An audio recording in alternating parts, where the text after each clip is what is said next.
Welcome back to that Football Stats podcast. We have to start with VAR, the joke that is VAR, the sick joke. And this week, Liverpool are the brunt of that joke. They are the punchline.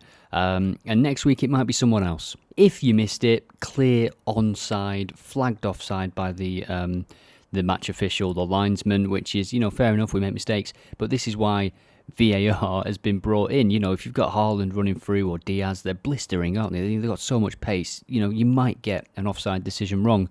But to then get it wrong when it's so clear, what I don't understand and what I still don't understand, and I don't think I will ever understand, I think what it is I don't believe what they say. I don't believe that it is simply a human error. I don't believe that the cock-up is that simple. They're saying that he just, the VAR, Darren England, said, check complete, because he thought they were on about something else.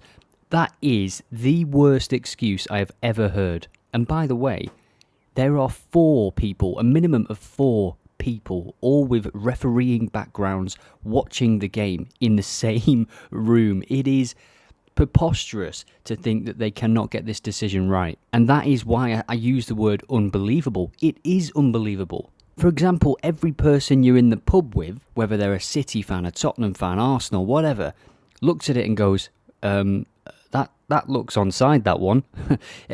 Anybody, the people in the Sky Sports studio, me, myself, watching it on the iPad in bed, it's onside. And the broadcaster showed it for about a second. And it was just strange that they cut away from it so quickly, didn't even draw the lines, seemed to make the decision so quickly, which would make you think that they just can see clearly that it is onside. But it's baffling, and an apology, as Jurgen Klopp said, doesn't do much for Liverpool. It's not the only decision. We've got, the ones where the ball came in front of the keeper against Man City. You've got former keepers speaking out about how that should not be allowed. You've had dubious offsides, handballs this season.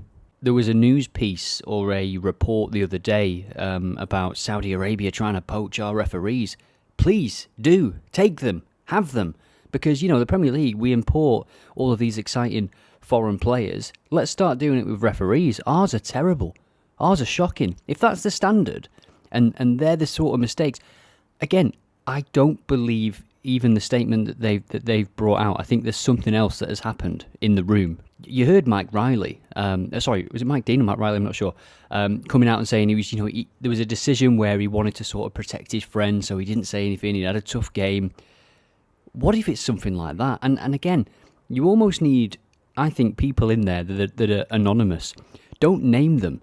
Just say, we've got 4 referees picked from all levels of the country, and throw in an ex-player in there, for God's sake. And again, it doesn't have to be a Gary Neville. It can be someone that's played in League 1 and League 2. You know what I mean? You just need that perspective, because you can't have... That's embarrassing for the Premier League, that decision in the Liverpool game. It's absolutely embarrassing. And the speed in which it was made as well. I know that there's rules about, when Tottenham have taken the free kick for offside, you officially cannot then go back. Just, so what? Just go back. Just do it. If you've got something so wrong, so categorically wrong, you should be able to stop the game and go back. There was an incident, wasn't there, with Manchester United where the referee blew the full-time whistle and then awarded a penalty after consulting with VAR. So I'm sure you can bend these rules a little bit. Interpretation is what they talk about, isn't it? So this is just going to be a quick episode on the offside rule, on the referees. Saudi Arabia, come and get them, please. Offer them all the money in the world. Mark Clattenburg said the other day, if you go there, you might not be able to go to the World Cup and stuff. You got to weigh up that risk. The World Cup. Have you seen the standard of our referees?